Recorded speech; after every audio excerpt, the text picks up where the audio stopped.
2025 হবে বিচারের বছর এবং আমরা চেষ্টা করব 2025 সালের মধ্যে এই বিচার প্রক্রিয়াগুলোর একটা শুভ সমাপ্তি ঘটানোর জন্য।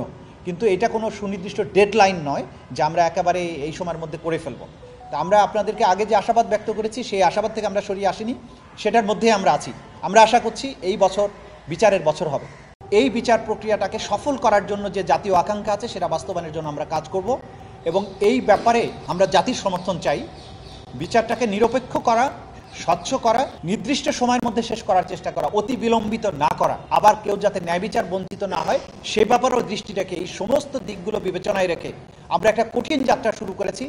এই যাত্রাপথ নানান কারণেই দুর্গম হবে, বন্ধুর হবে, আমাদেরকে নানান দিক থেকে চাপে ফেলার চেষ্টা করা হবে, কিন্তু সকল বাধা উপেক্ষা করে ইনশাআল্লাহ 2025 সালের মধ্যেই আমাদের যে বিচারের মূল যে আকাঙ্ক্ষা সেটা জাতির আকাঙ্ক্ষা যাতে আমরা পূরণ করতে পারি সেজন্য আমরা সচেষ্ট থাকবো। রাষ্ট্রকে জিজ্ঞাসা করতে হবে, পররাষ্ট্র মন্ত্রণালয় এটা জবাব দিতে পারবে যে রাষ্ট্রীয়ভাবে কি ব্যবস্থা নেওয়া হবে। এটা চিফ প্রসিকিউটর জবাব দেওয়ার জন্য সঠিক ব্যক্তি নন। এটার জবাব আমি দেব না। আমাদের কাজ আমরা করেছি, যেটা রাষ্ট্রীয় ফাংশনারি, রাষ্ট্রীয় মেশিনারির কাজ, অন্য রাষ্ট্র থেকে অপরাধীকে ফিরিয়ে আনার যে চেষ্টা, সেটা ভিন্ন রাষ্ট্র যে রাষ্ট্রের কাছে চাওয়া হয়েছে তারা কি ধরনের রিয়াকশন দেখাবেন, কি জবাব দিবেন এবং সেটাকে কিভাবে মোকাবেলা করা হবে, এটা রাজনৈতিক সিদ্ধান্ত এবং রাষ্ট্রের কাজ।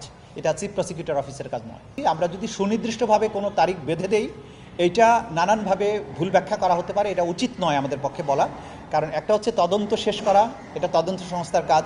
প্রসিকিউশন সাক্ষী উপস্থাপন করবে, সেটা আমাদের কাজ।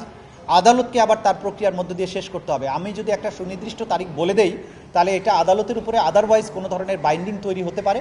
সেজন্য আমরা যে আশাবাদের কথা বলেছি যে 2025 হবে বিচারের বছর এবং আমরা চেষ্টা করব 2025 সালের মধ্যে এই বিচার প্রক্রিয়াগুলোর একটা শুভ সমাপ্তি ঘটানোর জন্য।